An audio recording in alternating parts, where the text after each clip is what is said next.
नमस्कार साथियों, मेरा नाम है विनय कुमार गुप्ता और मैं आपका स्वागत करता हूं सिविल लक्ष्य एकेडमी के Chhattisgarh daily current affairs program में। तो आइए शुरू करते हैं आज के शुभ विचार के साथ।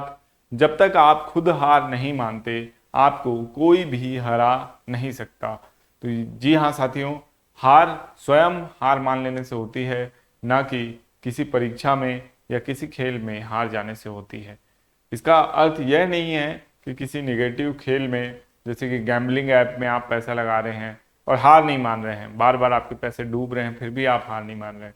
इसका अर्थ ये है कि किसी ऐसे कार्य को करना, ऐसे प्रतियोगिता में हिस्सा लेना जो वांछित है और जो आवश्यक है, और उसमें अगर आपको असफलता मिल रही है तो लगातार आपका प्रयास बने रहना चाहिए। आपको कोई ना कोई ऐसा रास्ता जरूर मिलेगा जिससे आप सफलता के मार्ग में आगे बढ़ पाएंगे। ठीक है, चलिए शुरू करते हैं।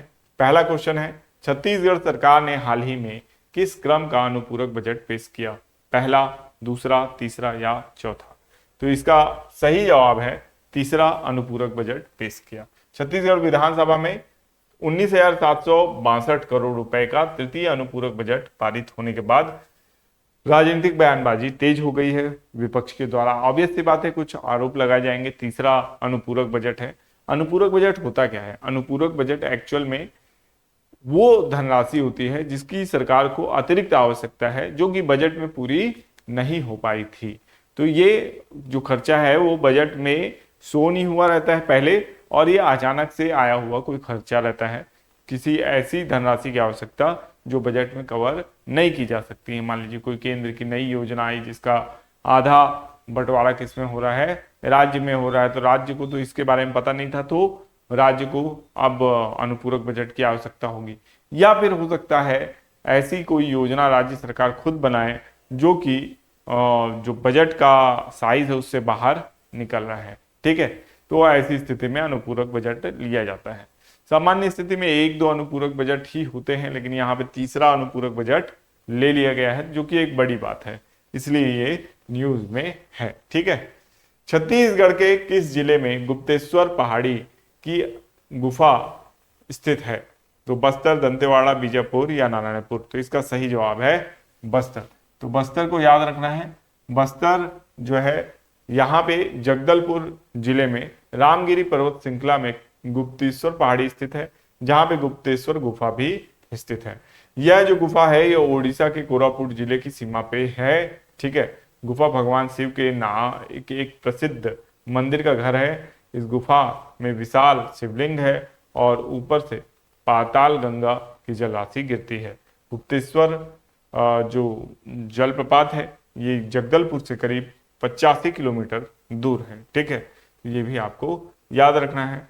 और ये बहुत सी जानकारियां इसके संबंध में दी हुई हैं और ये इंग्लिश में भी इसका पूरा विवरण यहाँ पे दिया हुआ है। ये विशालकाय शिवलिंग जो है वो गुप्तेश्वर गुफा में स्थित है और आप देखते हैं प्राकृतिक रूप से ही इसके ऊपर जो पानी की बूंदें हैं वो लगातार टपकती हैं। ठीक है, और जो भी हमारे शिव मंदिर होते हैं, जैसा कि आज महाशिवरात्रि के दिन मैं इस वीडियो को रिलीज कर रहा हूँ, यानी रिकॉर्ड कर रहा हूँ। ठीक है, तो जो भी आप आज गए होंगे मंदिर वगैरह, तो जहाँ पे भी आप शिवलिंग में देखे हैं तो वहाँ पे जलराशि एक चालू रहती है लगातार।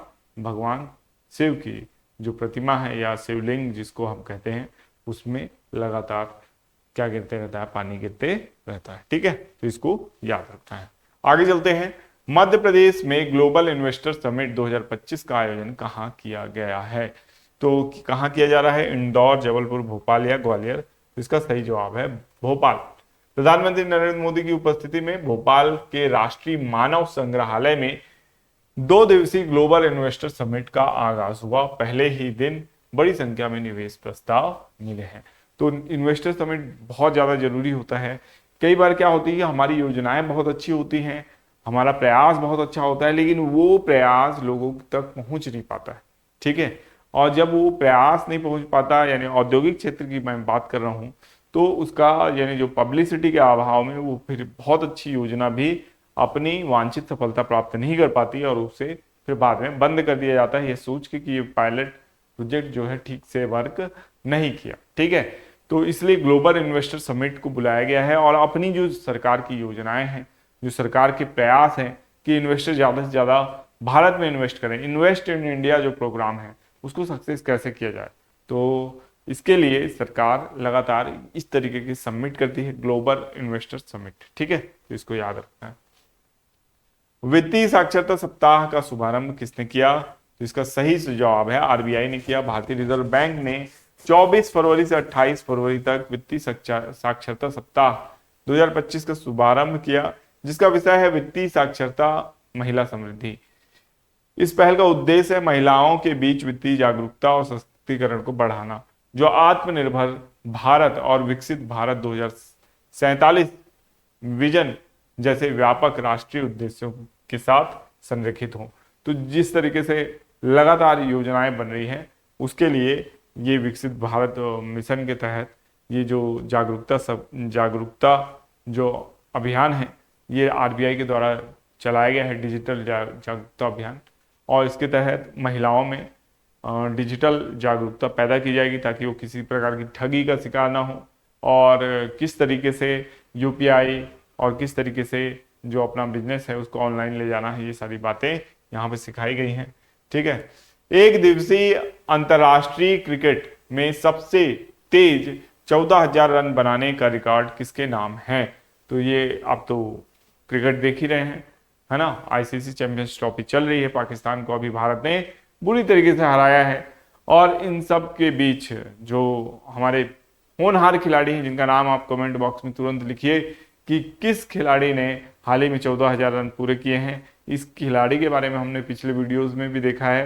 तो इनका सही जवाब है विराट कोहली। विराट कोहली जो हैं वो सबसे तेजी से 14,000 रन बनाने वाले खिलाड़ी बन गए हैं। इससे पहले 13,000, 12,000, 11,000, 10,000, 8,000, 9,000 का सबका रिकॉर्ड किसके नाम है? विराट कोहली के ही नाम है ज्यादातर रिकॉर्ड। ठीक है, तो विराट कोहली को याद रखना है, 14,000 रन बनाने वाले बल्लेबाज हो गए हैं सबसे तेज, है ना। उन्होंने चैंपियंस ट्रॉफी 2025 में पाकिस्तान के खिलाफ मैच के दौरान यह उपलब्धि हासिल की। कोहली ने 287 पारी में ये जो कह सकते हैं कारनामा किया है, और इनसे पहले सचिन तेंदुलकर 350 पारियों में और कुमार संगकारा 378 पारियों में ये काम किए थे। ठीक है, तो इस तरीके से 287 बहुत ही कम मैच होते हैं और उसमें ही 14,000 रन बना लिए। हाल ही में पीएम मोदी को प्रधान सचिव के रूप में किसे नियुक्त किया है? ठीक है, पीएम मोदी के प्रधान सचिव के रूप में कौन नियुक्त हुआ है? क्वेश्चन बोलने में थोड़ा सा फंबल हो गया मैं, तो उसको माफ कीजिएगा। तो इसका सही जवाब है ऑप्शन सी, शक्तिकांत दास। शक्तिकांत दास जो कि अब प्रधानमंत्री के जो प्रिंसिपल सेक्रेटरी नंबर 2 बन गए हैं ये, है ना। और इससे पहले ये क्या थे? भारतीय रिजर्व बैंक के 25वें गवर्नर थे।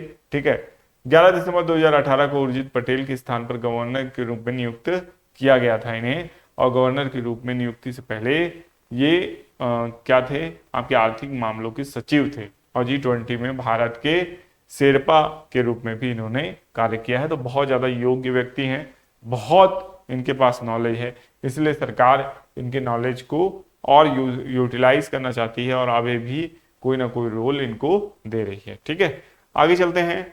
पीएम मोदी ने किस राज्य से प्रधानमंत्री किसान सम्मान निधि की 19वीं किस्त जारी की है? उत्तर प्रदेश, बिहार, हिमाचल प्रदेश या असम? तो इसका सही जवाब है बिहार।